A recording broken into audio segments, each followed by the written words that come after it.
ರಾಷ್ಟ್ರಪತಿಯಿಂದ ಸರ್ಕಾರ ರಚನೆಗೆ ಮೋದಿಗೆ ಆಹ್ವಾನ ಅವಿಯಲಾಗಿತ್ತು. ಮೋದಿಗೆ ಅಧಿಕೃತ ಆಹ್ವಾನವನ್ನು ಕೊಟ್ಟಿದ್ದಾರೆ ದ್ರೌಪದಿ ಮುರ್ಮು. ಸರ್ಕಾರ ರಚನೆಗೆ ಜೂನ್ 9ನೇ ತಾರೀಕು ಪ್ರಮಾಣ ವಚನ ಸ್ವೀಕಾರ ಸಮಾರಂಭ ಇರುತ್ತೆ. ಎನ್ಡಿಎ ಸರಳವಾಗಿ ಪ್ರಮಾಣ ವಚನ ಸ್ವೀಕಾರ ಮಾಡೋದಕ್ಕೆ ನಿರ್ಧರಿಸಿದೆ. ಮೋದಿ ಜೊತೆ ಇತರೆ ಮಂತ್ರಿಗಳು ಇರ್ತಾರೆ. ಮಂತ್ರಿಮಂಡಲವು ಕೂಡ ಪ್ರಮಾಣ ವಚನವನ್ನು ಸ್ವೀಕಾರ ಮಾಡುತ್ತೆ. ರಾಷ್ಟ್ರಪತಿಯಿಂದ ಆಲ್ರೆಡಿ ಆಹ್ವಾನ ಬಂದಾಗಿದೆ. ಸೊ ಇನ್ನು ಮುಂದೆ ಎನ್ಡಿಎ ಸರ್ಕಾರ ರಚನೆ ಮಾಡುವಂಥದ್ದು ಅಧಿಕೃತ.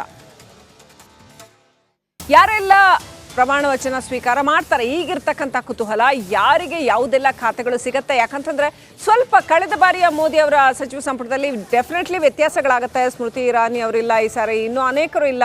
ಸೊ ಯಾರ್ಯಾರು ಇರ್ತಾರೆ, ಮೋದಿ ಅವರ ಜೊತೆ ಯಾರೆಲ್ಲ ಪ್ರಮಾಣ ವಚನ ಸ್ವೀಕಾರ ಮಾಡ್ತಾರೆ ಮತ್ತು ಯಾರಿಗೆ ಯಾವುದೆಲ್ಲ ಖಾತೆಗಳು ಲಭ್ಯ ಆಗುತ್ತೆ.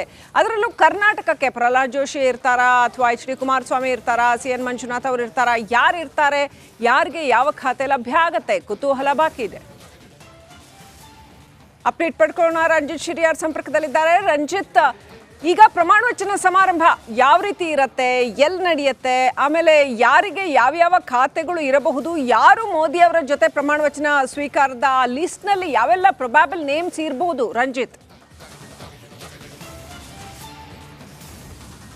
S, definitely Srilakshmi. ಪ್ರಮುಖವಾದಂಥ 4 ಖಾತೆಗಳು, ಒಂದು ಹಣಕಾಸು, ಮತ್ತೊಂದು ಹೋಮ್ ಗೃಹ ಇಲಾಖೆ, ಅದರ ಜೊತೆಗೆ ರಕ್ಷಣಾ ಇಲಾಖೆ, ಹಾಗೆ ಫಾರಿನ್ ಅಫೇರ್ಸ್ ವಿದೇಶಾಂಗ ಖಾತೆ. ಈ ಪ್ರಮುಖ ಖಾತೆಗಳನ್ನು BJP, ಅದರಲ್ಲೂ ಕೂಡ BJP ತನ್ನಲ್ಲೇ ಇಟ್ಕೊಳ್ಳುವಂಥ ಲೆಕ್ಕಾಚಾರದಲ್ಲಿದೆ. ಮತ್ತು ಸ್ಪೀಕರ್ ಆಬ್ವಿಯಸ್ಲಿ ಅವರು ಹೊರಗಡೆ ಕೊಡೋದಕ್ಕೆ ಒಪ್ಪೋದೇ ಇಲ್ಲ. ಯಾಕಂತ ಹೇಳಿದರೆ ಎಲ್ಲವನ್ನು ಕಂಟ್ರೋಲ್ ಮಾಡುವಂಥ ಅಧಿಕಾರ ಸ್ಪೀಕರ್ ಹುದ್ದೆಗಿರೋದ್ರಿಂದಾಗಿ ಬಹುತೇಕ ಅದನ್ನು ತಮ್ಮಲ್ಲೇ ಇಟ್ಕೊಳ್ಳುವಂಥ ಸಾಧ್ಯತೆ ಇದೆ.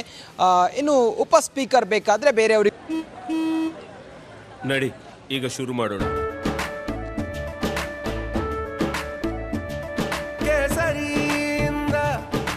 ಮನೋಲ್ಲಾಸ ಮನಸ್ಸು ಮತ್ತೇರಿ ಕುಣಿದಾಡಿದೆ ನೋಡು, ಮನಸ್ಸು ಮತ್ತೇರಿ ಕುಣಿದಾಡಿದೆ ನೋಡು.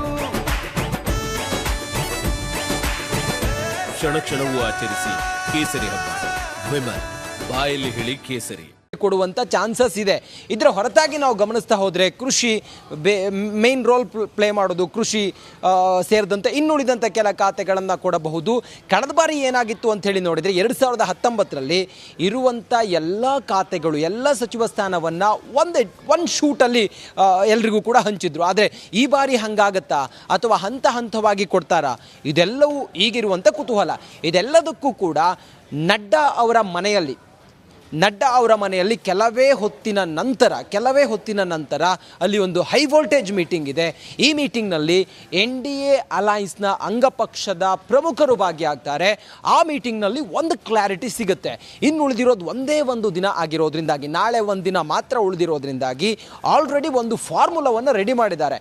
ಆ ಫಾರ್ಮುಲಾದ ಪ್ರಕಾರ BJP ಕೊಟ್ಟಿರುವಂಥ ಫಾರ್ಮುಲಾ ಏನು ಅಂತ ಹೇಳಿದರೆ, ನಿಮ್ಮ ಪಕ್ಷದಲ್ಲಿ 5 ಜನ ಸಂಸದರಿದ್ದರೆ 5 ಜನ ಸಂಸದರಿಗೆ ಒಂದು ಸಚಿವ ಖಾತೆ ಅಂತೇಳಿ, ಒಂದು ಖಾತೆ ಅಂಥೇಳಿ. ಅದೇ ಫಾರ್ಮುಲಾದ ಪ್ರಕಾರ ಏನಾದರೂ ಮುಂದಕ್ಕೆ ಹೋದ್ರು ಅಂತ ಹೇಳಿದರೆ TDPಗೆ 4 ರಿಂದ 5 ಸ್ಥಾನಗಳು ಸಿಗ್ಬೋದು, ಹಾಗೆ JDUಗೆ 3 ಸ್ಥಾನ ಸಿಗಬಹುದು.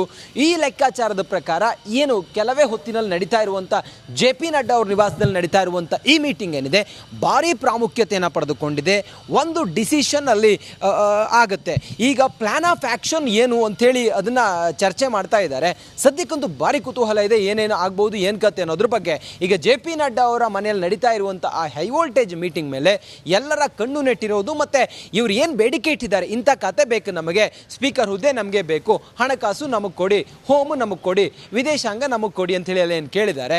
ಇದೆಲ್ಲವೂ ಚೌಕಾಸಿ, ಇದೆಲ್ಲವನ್ನು ಆಲಿಸಿ ಈಗ JP ನಡ್ಡಾ ಅವರ ನಿವಾಸದಲ್ಲಿ ನಡೀತಾ ಇರುವಂಥ ಆ ಮೀಟಿಂಗ್ನಲ್ಲಿ ಒಂದು ತಾರ್ಕಿಕ ಅಂತ್ಯ ಕಾಣುತ್ತೆ. ಅದ್ರ ಪ್ರಕಾರ ಇಂಥವ್ರಿಗಿಷ್ಟು, ಇಂಥವ್ರಿಗೆ ಇದನ್ನು ಕೊಡ್ತೀವಿ, ನಿಮ್ಮ ರಾಜ್ಯಕ್ಕೆ ಇಂಥ ಸವಲತ್ತನ್ನು ಅವಕಾಶವನ್ನು ಮಾಡಿಕೊಡ್ತೀವಿ, ಇದೆಲ್ಲವೂ ಕೂಡ ಲೆಕ್ಕಾಚಾರ ಆಗುತ್ತೆ. ಇದು ಈಗ ಪ್ರಾಥಮಿಕವಾಗಿ ನಡೀತಾ ಇರೋದು. ನಾಳೆ ಒಂದೇ ದಿನ ಸಮಯ ಇರೋದ್ರಿಂದಾಗಿ ಬಹುತೇಕ ಇವತ್ತೆಲ್ಲವನ್ನು ಕೂಡ ಫೈನಲ್ ಮಾಡ್ತಾರೆ Srilakshmi. Okay, thank you Ranjit ಡೀಟೇಲ್ಸ್ಗಾಗಿ.